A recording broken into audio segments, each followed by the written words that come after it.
Hey everybody, part 7 of this video series, collecting Caldecott and other fun titles.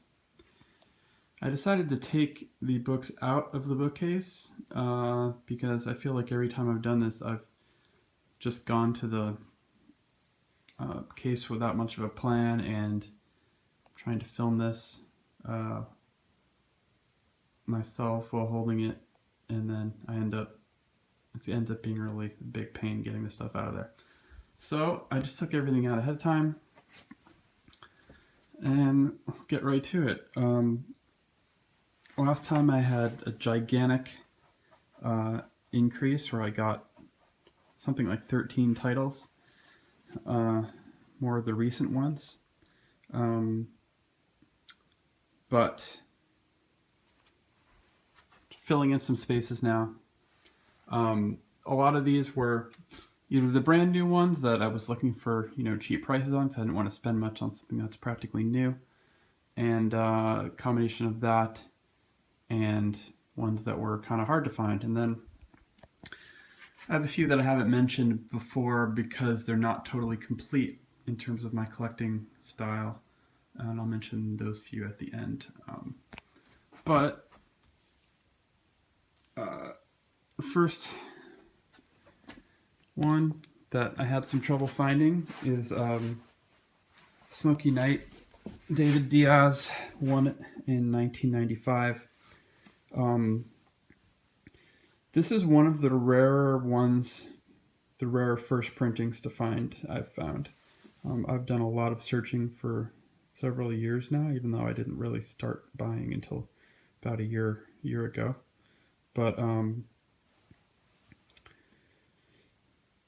it's kind of interesting mixed media artwork.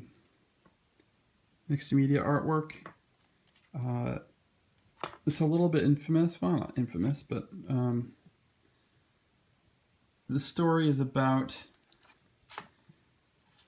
the LA riots. And, those sort of, socially charged things are, often critically admired, kind of sometimes to the extent that it overshadows whether or not there's actually artistic interest.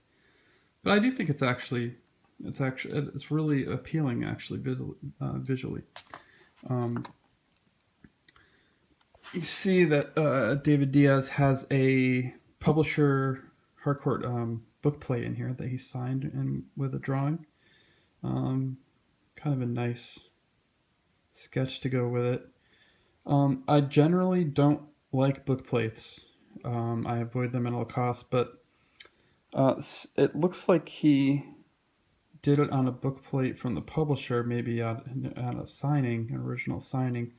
So it's not like a personal bookplate. So actually, I think that's kind of good. It actually, it might point to it being from the original signing, I think.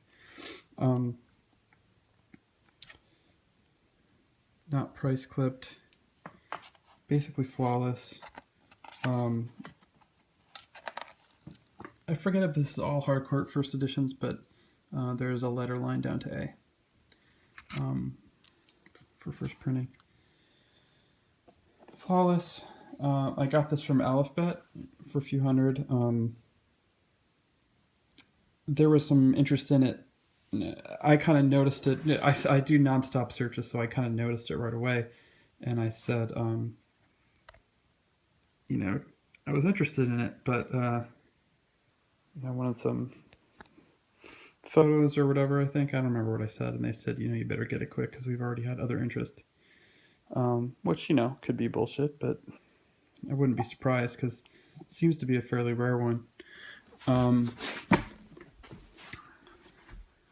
Another one that I don't know if rare is the word, but what's especially rare is because I want them signed, no metal, fine, not price clipped. There's a lot of aspects to go through to make it worth my while, and usually that ends up meaning that it's kind of expensive because it's everything that people look for.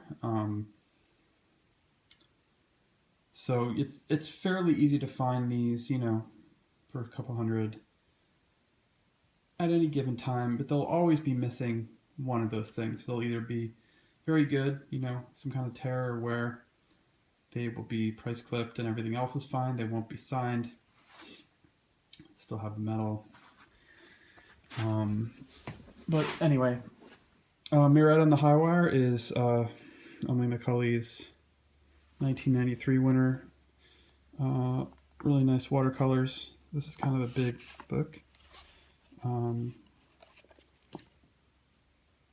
Price intact. Not a big fan of the end paper.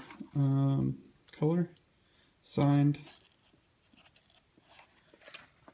And you can see nice watercolors. Love the mood of this book. I love that it's not the kind of really childish, baby-like stuff that's been winning in some recent years. Printing, stated first impression. Really nice, interesting story. Won't ruin the whole thing. But you can see she's walking a tightrope, and that relates to the story. I'll put it that way. I had been seeing it around for about $500 with all points met, and that was just too much. So I just ignored it for a long time. So I eventually found another place I had done business with that had it significantly cheaper than that, and I actually got them down even more than that because there were a lot of unsigned ones that were fairly cheap, and they came down quite a bit. So those are two really beautiful examples. One of the more famous recent ones is Invention of Hugo Cabret. I actually forget how you pronounce it. I'm sure it's pronounced in the movie, but I've never seen the movie. Martin Scorsese directed a movie version of it called Hugo. Brian Selznick has done some other famous books since then, like Wonderstruck. This is the 2008 winner.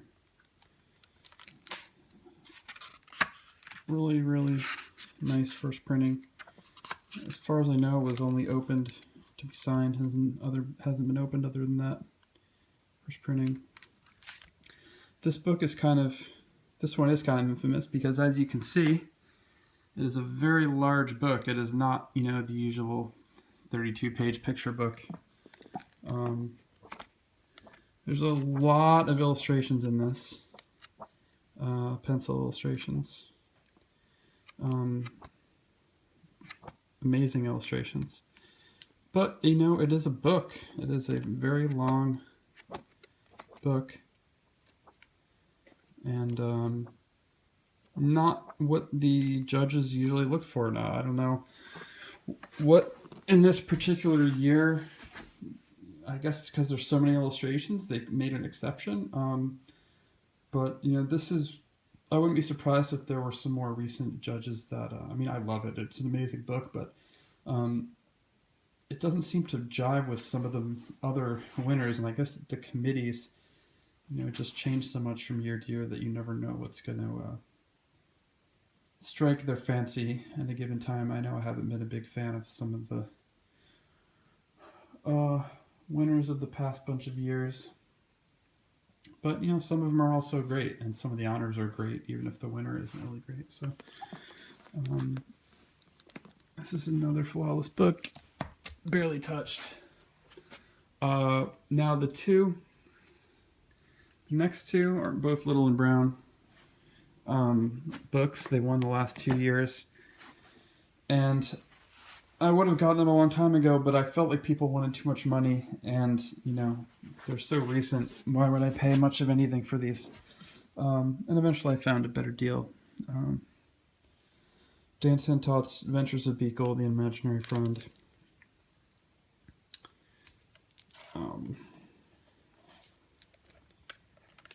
Really like his stuff. not too comic-y. I'm not a fan of comic-y, and not too childlike. Just sort of interesting, beautiful artwork. Signed with a sketch. He did a lot of these sort of Beekle in the sketch signings. I believe Little and Brown does last page, copyright page. Yeah. Really enjoyed it. In fact, the last two. This is, the 2015 winner, and I really enjoyed it. And the other one that just was announced is Finding Winnie. There were a bunch of really expensive copies soon after the winner was announced, especially if you want one signed, because typically an artist doesn't do a whole, unless they're really well known, in which case the first printing is going to be really huge anyway. They're not doing signings, really, really small signing events, or small amount of signing events. So I'm sure when she does her, Sophie Blackall's the winner, by the way, just announced. I'm sure when she does a more significant signing tour, you'll see them pop up with greater frequency. But right now, it's still hundreds of dollars to get a signed copy of this. One reason I heard is because the book was actually really popular even before winning the award, which is not that common, actually. And I heard that it had gone through, I think it was in its third printing even before the Caldecotts were announced. So, obviously, people are liking this book. The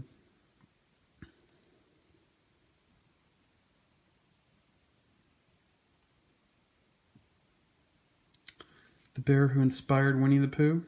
That's kind of the idea of this. I mean, that's a beautiful photo. Come on. There's a lot of really interesting photos in this, and it has that sort of wistful feel that I really like.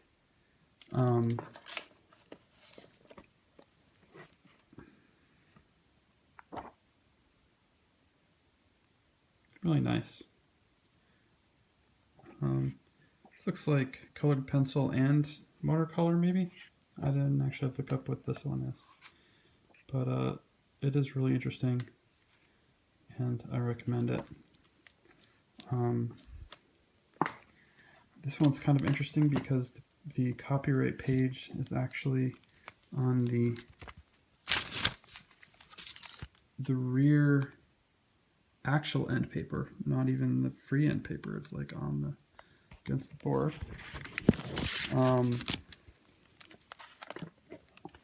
I'd be really careful with these because I really don't want to have to get another one. It's always such an ordeal going through getting photos and making sure things are what you want. Now, something a little different is so far I've been showing books that meet all my points. So I haven't been bothering to show the ones that I've gotten that are sort of partial points. But I do have 4 other ones that I consider in progress, meaning I have some aspects of what I need, but not all. So typically what that means is I have the book I want, but no jacket, or the jacket I want, and not the book I want. So there's 4 other ones that kind of fall in line with that. And I think it's going to be more common that I have to do that as I go back in time, because it's just not going to be feasible to get everything I want in one copy from one seller. So Duffy and the Devil is a 1974 winner. Really delicate watercolors in this by Margot Zamock. She's long passed away. Now this is a very nice copy, and it's signed, inscribed, and this is I think it's a stated first printing. This is first edition there. But as you can see, it has the metal and it's price clipped. So very anal OCD me is not satisfied with this. It is, it is really good. Otherwise, maybe even if it didn't have the metal, I might even live with the price clip, because since we're getting, this is now 42 years old. So, but the metal, I can't do the metal. I feel like it defeats the purpose of the first printing. Part of the reason to get the first printing is you get this kind of state that doesn't have this big sort of garish, look what I won indicator on it. But nice watercolors. One of the lesser known Caldecott winners. Not sure why that is. It's kind of another Jewish folktale, kind of like Gollum. Those don't seem to be kind of the way to get into the public consciousness. They're just kind of a little too esoteric. Anyway, another one that I'm part way on, and I think this is going to be the usual way it goes, is having the book I want, but not the jacket. So St. George and the Dragon was one of the 80s ones that I struggled to find for the longest time. Again, this spine has some wear. No tears though. I consider this near fine. But it has a metal. And it's not price clipped. So really there's only one issue with this. Yeah, the condition's not absolutely perfect, but it's really close. A lot of the stuff that actually, I'm looking through this on the camera, a lot of the stuff that looks like glitches, you can see it's just light bouncing off it. It's really actually, other than these touches here, it's pretty flawless. So, will I? I mean, I keep an eye out for the jacket, but I'm not dying for the jacket. I just want one without a metal. I just do, and it's been really hard to find a quality one. Trina Sharp-Hyman is the winner, forgot to mention. Well, it says it right there. She's also known for her Little Red Riding Hood. She's actually done a lot of books that are really beautiful. She's also known for her very beautiful kind of calligraphic signature. And she signed this one.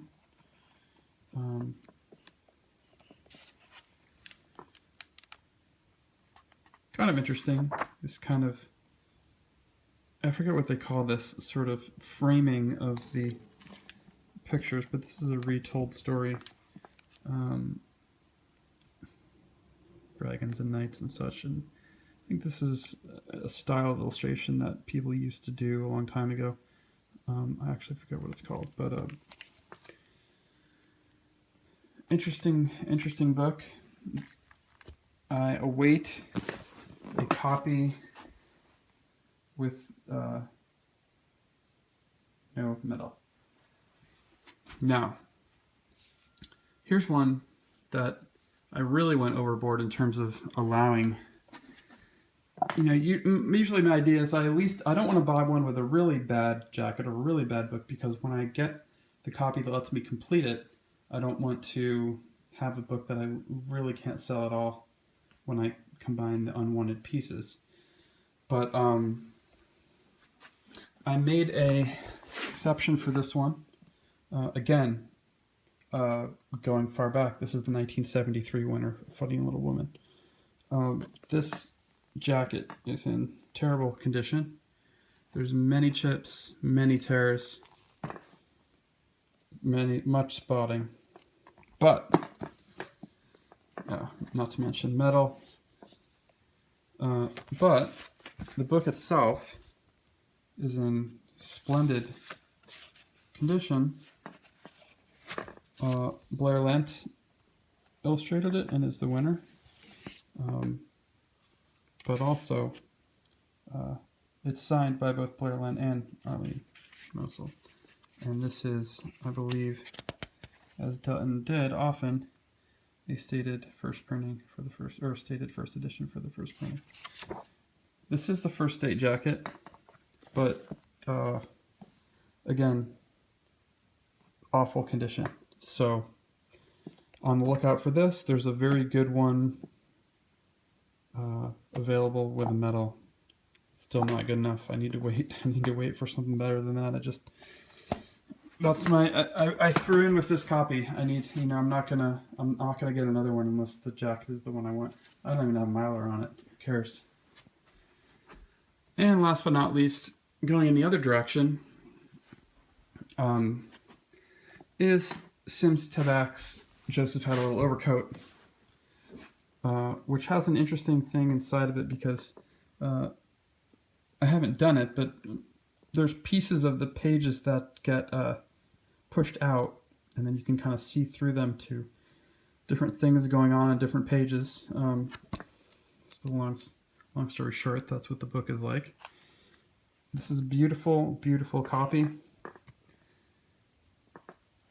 The 2000 winner.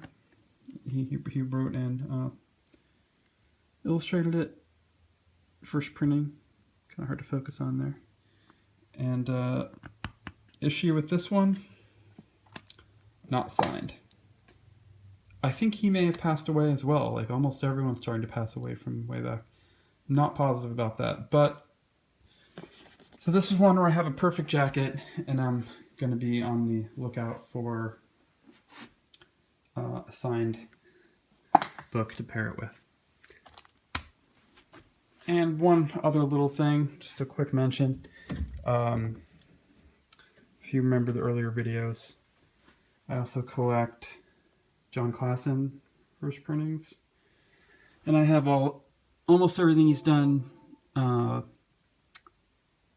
signed where he illustrated it, but then I also have just ones where he's done covers. Over here I have the nest, and I'm missing two of these, and I'm missing his first picture book, which is called Cat's Night Out. But anyway, I got this Watch the Ends of Night, which I had mentioned in an earlier video, and you can see John's really nice cover artwork for it there. So that's where we're at. I got several more full copies. I have 4 copies that are partial. I have 2 partial purchases of David McCauley's Black and White, the 91 winner, on the way in the next week or two. And at that point, I'll really only be missing David Small's winner from around 2001, I believe, which is So You Want to Be President. And I think that should be easy to find. Just haven't had a ton of luck yet. But